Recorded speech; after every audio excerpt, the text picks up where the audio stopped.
తాకట్లో ఉన్న మీ బంగారాన్ని విడిపించి ఆ రోజు ఆన్లైన్ రేటుకి కొంటాం. Sharma gold company. నమస్తే గురుగారు. ఓం శ్రీ మహాగణాధిపతయే నమః. గురుగారు, తాకట్టు పెట్టుకున్న బంగారాన్ని కాదు లేదన్నా ఇతర వస్తువులు ఏవైనా తిరిగి పొందవచ్చునా? అంటే ఇది నమ్మకమా, మూఢనమ్మకమా? దీనికి విధానాలు ఉన్నాయి అంటున్నారు. అందులో నిజం ఎంత? నిజము అబద్ధము రెండు ఉన్నాయండి. ఓకే. అంటే నమ్మకంతో ఉన్నప్పుడు ప్రతిదీ నిజమే, నమ్మకం లేనప్పుడు నిజం కూడా అబద్ధంగానే కనిపిస్తుంటుంది కొందరికి. అంటే కొన్ని సార్లు నిజంగానే చూసాం గురుగారు. అంటే ఎక్కడైనా ఇంట్లో మనిషి ఎవరైనా తప్పిపోయినప్పుడు కానీ, చెప్పకుండా ఎటైనా వెళ్ళినప్పుడు కానీ మనం గురుగారి దగ్గరికి వెళ్ళి కొంచెం ఆరాధించండి అంటే ఆ మంత్రం ఆయన ఎలా చెప్పిస్తాడో అలా తిరిగి రావడం కూడా కొన్నిసార్లు మనం చూసాం ఆ విధానం. సార్, భారతీయ శంకర పీఠంలో మీకు ఒక వీడియో చెప్తాను, గురుగారు అందులో కామెంట్స్ చూడండి. 7 సంవత్సరాల క్రితం తప్పిపోయిన మనుషులు కూడా తిరిగి వచ్చారు. అదే, కానీ ఏది నమ్మకం ఏది మూఢనమ్మకం అర్థం కాకుండా ఉంది గురుగారు మాకు. అదే చెప్తున్నానమ్మా. ఇప్పుడు ఒక వస్తువు తాకట్టు పెట్టారు, అది బంగారం కావచ్చు, వస్తువు కావచ్చు. 2 బంగారమే అనుకుందాం.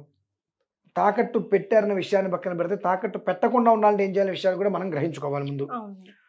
మనం ఇవాళ షాపుకి వెళ్తున్నాం, బంగారం కొంటున్నాం, ఇంటికి తీసుకొస్తున్నాము, దాన్ని మెడలో వేసుకుంటున్నాము, రకరకాలుగా చేసుకుంటున్నాం. కానీ పూర్వకాలంలో ఒక వస్తువు ఇంటికి వస్తే దానికి కొన్ని రకాలుగా కూడా ఆ బంగారాన్ని శుద్ధి చేసేవారు. తప్పన్న తాడన అంటారండి. మనం బంగారం అన్న ఏదైనా లక్ష్మీ రూపంగా మనం భావిస్తాం. లక్ష్మి అంటే ఎవరు? చెంచల అంటారు. అంటే ఎక్కడ స్థిరంగా ఉండేటువంటిది కాదు. చెంచు లక్ష్మి అంటారు కదండి. మన అష్టోత్తరంలో కూడా ఉంటది కదా గురుగారు, చెంచు లక్ష్మి అని అంటారు. అంటే ఏంటంటే ఎక్కడా కూడా ఆవిడ స్థిరంగా ఒక దగ్గర నిలబడదు, ఎప్పుడు కూడా అటు ఇటు ఇటు తిరుగుతుంటుంది ఆవిడ. కాబట్టి తిరిగేటువంటి ఆవిడ్ని మనం స్థిరంగా ఉంచడం ఒక రకంగా కరెక్ట్ కాదు, కరెక్ట్ అయిన విధానం కాదు. స్థిరంగా ఉంచాలి అంటే దానికి కొన్ని విధానాలు ఉంటాయి. ఆ విధానాన్ని మనం అనువర్తించాలి. ఆ బంగారం అనేటువంటి రూపు కావచ్చు, ఏదైనా ఒక ఆభరణం ఇంటికి వస్తే దానికి కొన్ని ద్రవ్యాలతో శుద్ధి చేసేవారు పూర్తిగా. తప్పన తాడన ఇందాక చెప్పాను మీకు. తప్పన తాడన అని అంటే దాన్ని కాల్చి కొడతారు కదా. కొట్టకుండా తపనం అంటే తాపం అంటే వేడి, తాడన అంటే కొట్టడం. ఒక వస్తువు తయారు చేయాలంటే దాన్ని కాల్చి కొట్టి చేస్తారు రకరకాలుగా. ఆ తపన తాడన అనేటువంటిది పోవాలి. వీటికి కొన్ని రకాలైనటువంటి ఇవి చేస్తుంటారు పూర్వంలో సాధనాలు. అవి చేయడం వల్ల శుద్ధి జరుగుతుంది. అది ఇంట్లో దాటి బయటికి వెళ్తుంది. ఇంకా స్థిరంగా అయితే ఒంటి మీద ఉంటుంది, లేదంటే ట్రంక్ బెట్లో ఉండేది అంతే. లేదంటే లాకర్లో అప్పట్లో ఉంటే లాకర్లో పెట్టేవారు, లేదంటే కనుక ట్రంక్ బెట్లో ఉండేటువంటి. తప్పితే ఈ తాకట్లకు వెళ్ళటాలు అవి 100కి 98% జరిగేవి కావు, ఎక్కడో రేర్. ఇంకా అంటే అప్పుడు రోజుల్లో అంత కోరికలు, అంత పోటీతత్వం ఇప్పుడున్న కాలంలో ఎక్కడుంది గురుగారు? ఇక్కడ పోటీతత్వం కోరికలని కాదమ్మా, విధానం. ఇప్పుడు కూడా 10 మంది బంగారం ఉంటే 2 దగ్గర స్థిరంగా ఉంటుంది, 8 మంది దగ్గర ఉండట్లా. ఆ 8 మంది దగ్గర ఎందుకు ఉండట్లేదు? మనం చేయాల్సిన ప్రక్రియ ఏది సరిగ్గా చేయట్లా. ఫస్ట్ ఆఫ్ ఆల్ 2, నీ కర్మ ప్రారంధమో, నీకున్నది సరిపోలేదనో, లేదంటే అప్పు చేసే వ్యవహారం చేసావో, ఇంకోటి అప్పు చేయటం కోసమో ఏదో నువ్వు తాకట్టు పెట్టావు. అంటే బంగారాన్ని ఒక ఇన్వెస్ట్మెంట్ లాగా కూడా తీసుకుంటాం కదా గురుగారు, రేపటి రోజున అవసరం పడుతుందిలే అని. తప్పంటారా? అలా చేయకూడదు. ఇన్వెస్ట్మెంట్ లాగా తీసుకుంటే మీ దగ్గర ఎందుకు ఉంటుందండి? ఇంకా బంగారం అనేటువంటిది ఒక ఆభరణం, లక్ష్మీ రూపం. ఒంటి మీద ఎందుకు బంగారం ఉండాలి అంటే, బంగారం ఒంటి మీద ఉంటే ఆయుష్ పెరుగుతుంది, తేజస్సు వస్తుంది, ఆ ఐశ్వర్యాన్ని అది ఆకర్షిస్తుంది. ఐశ్వర్యాన్ని అది ఆకర్షిస్తుంది. దానికోసమే ఈ 7 వారాల నగరం 10 ఎందుకు వేసుకుంటుంటారంటే ఆకర్షణ శక్తి తగ్గకూడదు ఎప్పుడు కూడా. మామూలుగా చూడండి, ఇంట్లో స్త్రీ అనేటువంటిది ఏదున్నా లేకపోయినా ఎప్పుడూ కూడా, ఏ శుక్రవారం వస్తేనో పండగలు వస్తేనే కాకుండా ఎప్పుడూ కూడా సర్వాంగంగా ఆభరణాలు అలంకరించుకొని ఇంట్లో ఉండాలని అంటూ ఉంటారు. ఆ మగవాడు ఎలా ఉన్నా నష్టం లేదు, స్త్రీ మాత్రం ఎప్పుడూ కూడా ఆభరణాలు ఒంటి మీద ధరించే ఉండాలి అని ఎందుకంటారు అంటే, లక్ష్మీ అమ్మవారిని ఆకర్షిస్తుంది, ఎప్పుడు మన ఇల్లు దాటి వెళ్ళదు. అలా అది మనకు ఇవాళ మీరు అన్న మాట ప్రకారంగా బంగారం అనేటువంటిది ఇన్వెస్ట్మెంట్ అంటున్నాం. ఆ ఇన్వెస్ట్మెంట్ ప్రకారం ఆ దృష్టిలో ఉంచుకొని మీరు కొంటున్నప్పుడు మీరు ఏదో ఇన్వెస్ట్మెంట్ తాకట్టు పెడుతున్నారు. ఇక దాని గురించి మీరు ఏ మంత్రం పనిచేస్తుంది మీరు అడగదు. ఇందాక మీకు అన్నా కదా, ఒక నిజం ఒక పెద్ద 2 ఉన్నాయని చెప్పి. కుటుంబంలో ఏదైనా సంక్షోభం వచ్చింది అన్నప్పుడు మీరు తాకట్టు పెట్టారనుకోండి, దాన్ని మనం తీసుకురావడానికి దానికి ఒక ప్రయోగాలు ఉంటాయి. ఇంట్లో మీరు చేసుకునే వస్తుంది, అది దాని మార్గాంతరాలు వస్తాయి. కాదు ఇన్వెస్ట్మెంట్ కోసం నేను చేశాను అన్నప్పుడు మీరు తీసుకెళ్ళి ఒక 1 కిలో బంగారం బ్యాంకులో పెట్టు, ఆ 50-25 లక్షలు అంతా తెచ్చుకొని ఇన్వెస్ట్మెంట్ ఏదో పెట్టుబడి పెట్టారు, అది మీకు అది ఎటు కాకుండా ఆగిపోయింది. ఆ డబ్బులు రావట్లేదు, ఈ డబ్బులు రావట్లేదు. ఎక్కడి నుంచి వస్తుంది? మీరు ఇన్వెస్ట్మెంట్ కోసం చేస్తున్నారన్నప్పుడు అది లాభం వస్తే పొందుతున్నారు, నష్టం వస్తే పొందాలి. కాబట్టి దానికి మంత్రం ఫలిస్తుందంటే చస్తే ఫలించదు. ఓకే. అంటే ఇన్వెస్ట్మెంట్ కోసమే కొంటున్నాను అంటావా, అది నువ్వు పెట్టావా, నీ యోగం బాగుంటుంది, నువ్వు తెచ్చుకుంటావు, అది అయిపోతుంది. అంతే తప్ప అది నీకు రాదు తిరిగి. ఎందువలన నువ్వు వ్యాపారంగా చూసేదాన్ని. లక్ష్మి అనేటువంటిది కుటుంబ వృద్ధికి సంబంధించినటువంటిది. మన ఇంట్లో అమ్మవారిని జాగ్రత్తగా మనం పెట్టుకుంటాం అనేటువంటి దానికన్నా బిజినెస్గా నువ్వు చూసావు. అసలు ఆ రోజు నాడు ఆ బంగారం నువ్వు బిజినెస్గా కొనుక్కుంటే బ్యాంకులో నెలకు ఫిక్స్డ్ చేసుకున్నా ఆ వడ్డీ కూడా వస్తుందిగా. అలా కాకుండా బంగారం కొనేసావు. కొనేటప్పుడు నీకు ఎంత వేస్ట్ అవుతుంది? 100 గ్రాముల బంగారం కొంటే 1,50,000, 2 లక్షలు, 3 లక్షలు వేస్టేజ్ కింద పోయింది. తర్వాత బ్యాంకులో తాకట్టు పెట్టి డబ్బు తీసుకొచ్చావు, దీనికి వడ్డీ కడుతున్నావు. అది అక్కడ నువ్వు తాకట్టు పెట్టి డబ్బు తీసుకొచ్చి అక్కడ ఏదో ఇన్వెస్ట్మెంట్ చేసావు, అది నష్టపోయావు, మొత్తం పోయిందిగా. మరి కాబట్టి ఇన్వెస్ట్మెంట్ అనేటువంటి దాని మీద నువ్వు ఆలోచించి కనుక తీసుకొచ్చుకున్నా బంగారం తాకట్టులో పెట్టినా దానికి ఏ మంత్రం అనేటువంటిది ఫలించదు. అంటే అది నీ కర్మానుసారం ఉంటుంది అది. మరి కానీ కుటుంబ అవసరాన్ని దృష్టిలో ఉంచుకొని ఏదో పిల్లవాడికి ఫీజు కట్టాలను, లేదంటే ఏదో ప్రాణం మీద, ఇటువంటి విషయాల మీద ఏదైనా నువ్వు బంగారం తాకట్టు పెట్టావు అనుకున్నప్పుడు కొన్ని మంత్రాలు ఇంట్లో రోజు ఒక 10 నిమిషాలు కూర్చొని పారాయణ చేసుకోగలిగితే నీకు అది ఇంటికి వస్తుందండి. ఇంటికి వచ్చిన తర్వాత దాన్ని ఒకసారి మళ్ళీ శుద్ధి చేసుకోవాలి. అక్కడితో అది మరలా వెళ్లకుండా ఉండడానికి అది ఉంటుంది.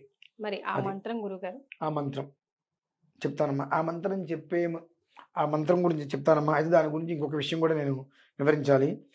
ఈ నెల 25వ తారీఖు సర్వకాల సర్వావస్థల యందు సకల మానవాళి క్షేమాన్ని కోరి మనకు తెలిసినటువంటి 18 శక్తిపీఠాలు, ఆ 18 శక్తిపీఠాలను ఏకకాలంలో ఒకే ప్రదేశంలో ఉంచి గణపతి, ఈశ్వరుడు, అమ్మవారిని స్థాపించి 18 శక్తిపీఠాలని ఏకకాలంలో చేసేటువంటి 18 శక్తిపీఠ మహాశక్తి పీఠార్చన అని మహాక్రతు అనేటువంటిది సకల మానవాళి క్షేమాన్ని కోరి మన భారతీయ శంకరపీఠం నందు నిర్వహింపబడుతుంది. దాని గురించి ఎవరైనా తెలుసుకోవాలి, ప్రత్యక్షంగా లేక పరోక్షంగా పాల్గొనాలనుకున్నట్లయితే కనుక మీరు భారతీయ శంకరపీఠాన్ని సంప్రదించి పూర్తి వివరాలు మీరు తెలుసుకోవచ్చు. విషయం అంటే ఇప్పుడు ఇందు నుంచి బయటికి రావాలి అనేటువంటి పరిస్థితి వస్తే కార్తవీర్యార్జునుడమ్మ. ఎవరు గురుగారు? కార్తవీర్యార్జునుడు అంటే 1000 బాహువులు ఉంటాయి ఆయనకి. సుదర్శన కార్తవీర్యార్జున అంతరం సుదర్శనంగా ఆయన రూపాంతరం చెందాడు ఆయన. దత్తాత్రేయ స్వామి వారికి అంశానికి వచ్చు ఒక రకంగా. ఆ కార్తవీర్యార్జునుడి యొక్క మంత్రాన్ని సాధన చేయడం మొదలు పెడితే బంగారం అనే కాదు, హెలికాప్టర్ మీరు తీసుకెళ్లి తాకట్టు పెట్టినా బయటకు వస్తుందండి. సో పోయిన వస్తువు ఏదైనా తిరిగి పొందవచ్చు. ఎలా పఠించాలి గురుగారు? అది 2 విధానాలు ఉంటుందమ్మా. ఒకటేమో కార్తవీర్యార్జునో నామ రాజా బాహు సహస్రవాను తస్య స్మరణ మాత్రేన గతం నష్టంచ లభ్యతే. గతంలో ఏదైతే నష్టపోయామో అదంతా కూడా నాకు లభించాలి. ఇది పెద్ద గ్రంథం. ఇవి ఒకవేళ ఇది నాకు కష్టంగా ఉంది అంటే సుమంతో శ్రీ కార్తవీర్యార్జునాయ నమః. సుమంతో శ్రీ కార్తవీర్యార్జునాయ నమః. ఇది సెకండ్ ఆప్షన్. ఇది సెకండ్ ఆప్షన్. మొదటి ఆప్షన్ గా కార్తవీర్యార్జునో నామ రాజా బాహు సహస్రవాను తస్య స్మరణ మాత్రేన గతం నష్టంచ లభ్యతే. ఇది ఒక రోజు 114 సార్లు. 114 సార్లు నేను రోజు, నాకు సమయం లేదండి, ఏదో కంగారు ఉంటుంది, కంగారు అతను చేసి చేయకుండా హడావిడిగా వెళ్తుంటాడు, దానివల్ల ఫలితం రాదు, నేను చేసిన ఫలితం రాదని నమ్మకాలు కూడా పోతుంటాయి. అలా వద్దంటారు. ఇవాళ 11 సార్లు చేయి, రేపు 12, ఎల్లుండి 13, రోజుకి ఒకటి పెంచుకుంటూ వెళ్ళు. రోజుకి ఒకటి పెంచుకుంటూ 120 రోజులు చేయి చేతనైతే. రోజుకి ఒకటి పెంచుకుంటూ 120 రోజులు చేయి. అన్ని మూసుకుపోయిన ప్రతి మార్గం తెరుచుకుంటుందండి. నాకు అనిపిస్తుంది ఇప్పుడు భగవద్ అనుగ్రహం వలన భగవంతుడు ఏదో ఒక ఉద్దేశ్యం మీద సకల మానవాళికి క్షేమాన్ని ఇవ్వాలి, నా బిడ్డలందరూ కూడా ఇబ్బందులు పడుతున్నారు, వాళ్ళకి ఏదైనా ఒక మంచి యోగంతో ఒక భవిష్యత్తుని పునరుద్ధరింప చెయ్యాలి అని అనుకుని సంకల్పం చేసి ఉంటాడు. ఆ సంకల్పం నాకు చెప్పి ఉంటాడు. బహుశా ఈ 18 శక్తిపీఠ మహాశక్తి పీఠార్చన అనేటువంటిది చేస్తున్నా కదండి. ఇప్పుడు ఇతపూర్వం మనం చేసుకునే వీడియో కావచ్చు, ఈ వీడియో కావచ్చు, ఇవన్నీ కూడా దానికి అనుసంధానంగానే కనిపిస్తున్నాయి. అంటే ఏదైనా సరే నీకు పోయినది అన్నటువంటి తిప్పి తీసుకొచ్చేటువంటిది జగన్మాత త్రయం. అటువంటిది 18 శక్తి పీఠాలంటే ఒక్కొక్క దేవత ఒక్కొక్క బిందువుకి అది అధిష్టానం. గురుగారు 18 అధిష్టానాలు అంటే సామాన్యమైంది కాదు కదండి. మరి అన్నీ ఒక్క చోట ఒక విధానంలో అనవర్తం జరుగుతుంది అని అంటే బహుశా ఇటువంటివన్నీ కూడా ఈ క్రోధినామ సంవత్సరం చివరి దశకి చేరేటప్పటికీ ఈ ఉన్నటువంటి సమస్యలు అన్నిటిలోంచి నా పిల్లల్ని బయటకు తీసుకొచ్చి పెట్టాలి, ఆర్థిక సంక్షోభం అనేటువంటిది నా జగత్తులో నా పిల్లలకి ఉండబుద్దని భగవంతుడు ఏమన్నా ఒకవేళ ఆయన నిర్ణయించుకున్నాడేమో. అందుకని ఆ రోజు అన్ని కలిసి వచ్చినాయి. ఎంత విచిత్రంగా ఏకాదశి అంటే విష్ణుమూర్తి శ్రీమన్నారాయణ స్వామి వారు చాలా ఇష్టమైనటువంటి తిథి ఏకాదశి.